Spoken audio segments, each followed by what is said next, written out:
Welcome everyone to today's midweek moment. I am Pastor Annette Jones, the interim pastor of South Suburban Missionary Baptist Church, a church where God is up to something. We are located in Harvey, Illinois. Listen, this is Black History Month.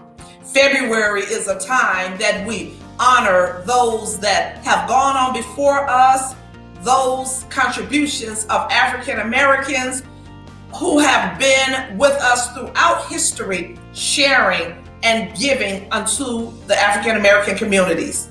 This year's theme is the Black family, representation, identity, and diversity. Although the Black family has been reverenced, stereotyped, and vilified from the days of slavery up until now, we are a community of resilient folks that found a way to make something out of nothing. We took everything thrown at us and created, produced, and invented what we needed to survive in this world. The many inventions and businesses all speak to our ability to use God-given talents in order to bring through our African American gifts. I want to highlight the work of philanthropists this midweek. The ranks of African American philanthropists date back to those of historical significance, such as Harriet Tubman. Harriet Tubman was an American abolitionist and political activist. Born into slavery, Tubman escaped and subsequently made some 13 missions to rescue approximately 70 enslaved people, including family and friends. Using the network of anti-slavery activists and safe houses known as the Underground Railroad. During the American Civil War, she served as an armed scout and spy for the Union Army. In her later years, Tubman was an activist in the movement for women's suffrage. Today, let us welcome to our platform Jennifer Williams and Linda Dyer, who run the VITA site under the Partnership in Excellence program with AIM IRS and South Suburban.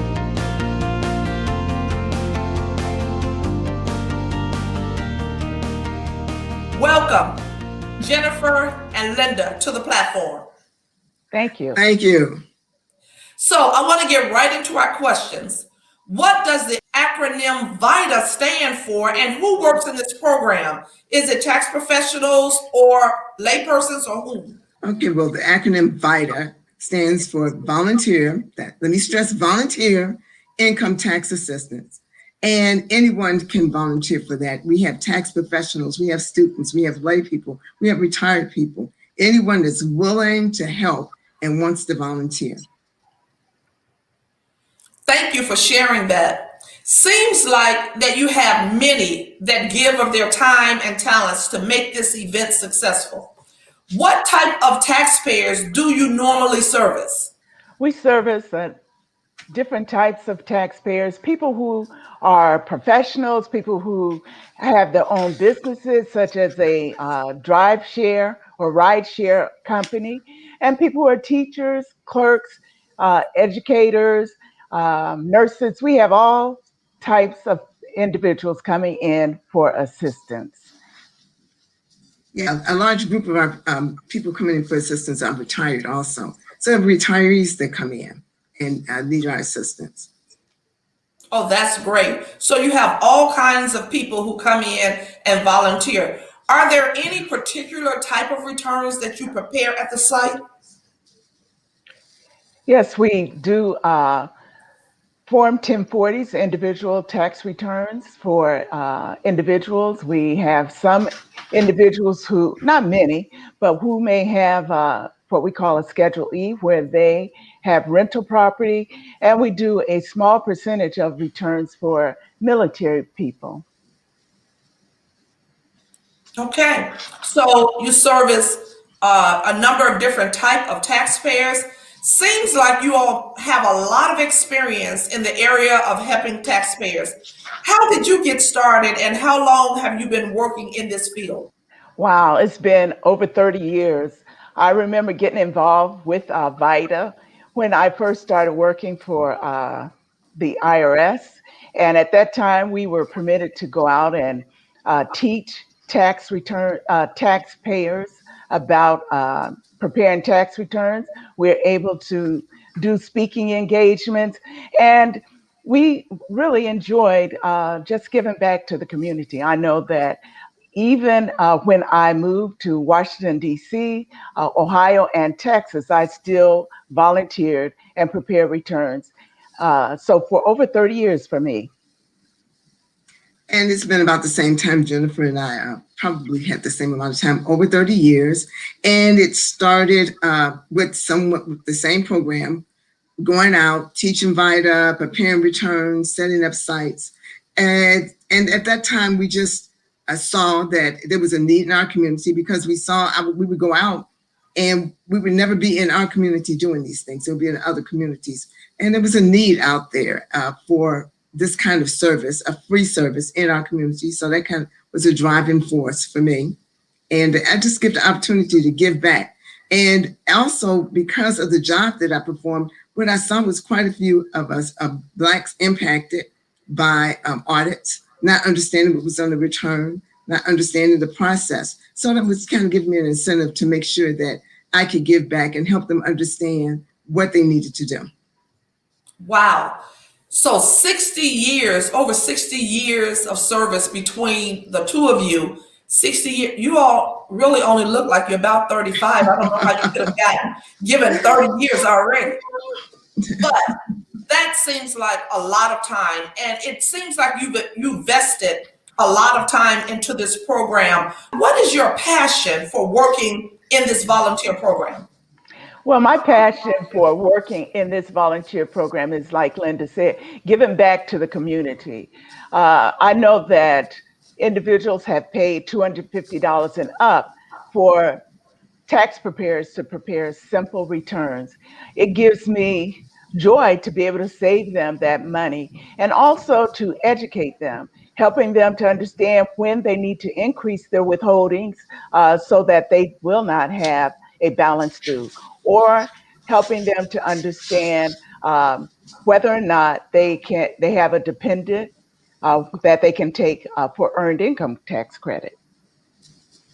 And so my passion, I guess, is that I feel like helping people kind of changes their lives. And in doing that, I feel like I'm giving back to the community. I do get something out of the satisfaction of knowing I've helped someone or had an impact, just in whether or not they owed it money or they get a refund back, just in being able to share information with them. So I always enjoyed going out and being a part of VITA. So helping taxpayers save money, helping to educate them, bring them into alignment. I know you all also do some things in terms of just finances overall, in terms of giving people knowledge and understanding about how to build wealth or how to save money. Those are some wonderful things that you all are involved in, and you help the taxpayers to know what to do in those arenas. So I have to ask a question that I'm sure many people are really asking or thinking about, and that is it really volunteer work, or are you getting paid maybe through the church or through some other organization? Strictly volunteer. And I tell friends, I get this question from my friends and family.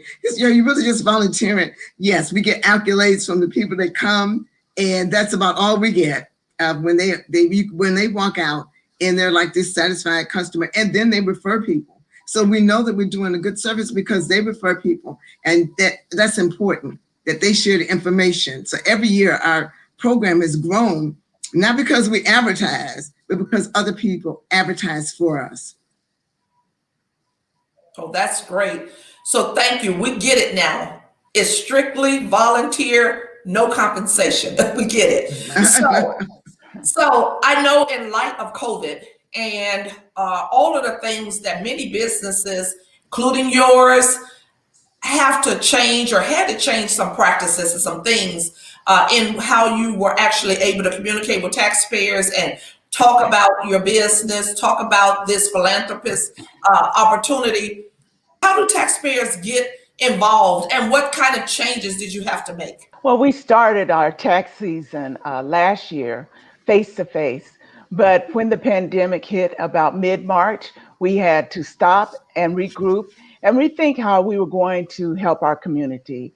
We did have a list of names and email addresses, so we reached out to taxpayers via email, and they came in, they dropped off their documents at the church, and we were able to get the documents and upload them and do the returns. And we were able to go over the returns with them via Zoom, Google Duo, or just by telephone, depending on the taxpayer and the system that they had available to them.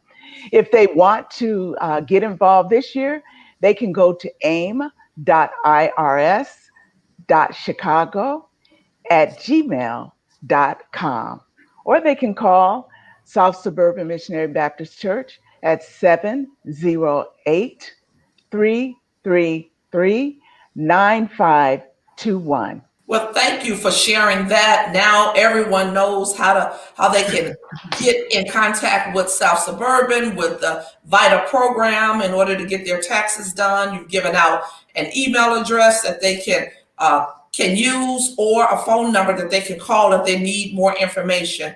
So as I get to the end of this interview and talking to you all about taxes, all things taxes and VITA, one final question. What is the most important thing that you want to leave with taxpayers or the hearers of this midweek moment about the VITA program? Well, I would say that I want them to remember that VITA is free. It's voluntary income tax assistance. We're there to help. We want to make sure that they keep their money in their pockets, but they're entitled to it. So there's no need to go out and have a paid preparer. You can do it. You know, you're going to get an accurate return from us. And we look forward to just meeting with them and getting them to their returns filed. Wow. Well, thank you all. You all have answered all of my questions, and I'm hoping all of those that are on the line and on the call to hear this midweek moment. It has been a pleasure sharing this platform with you. Thank you for your service. Thank you for partnering with South Suburban in holding and hosting a VITA site at our location at 15201 South Lexington in Harvey, Illinois. So again, thank you. It's been a pleasure. Be blessed. Thank you. Okay, thank you.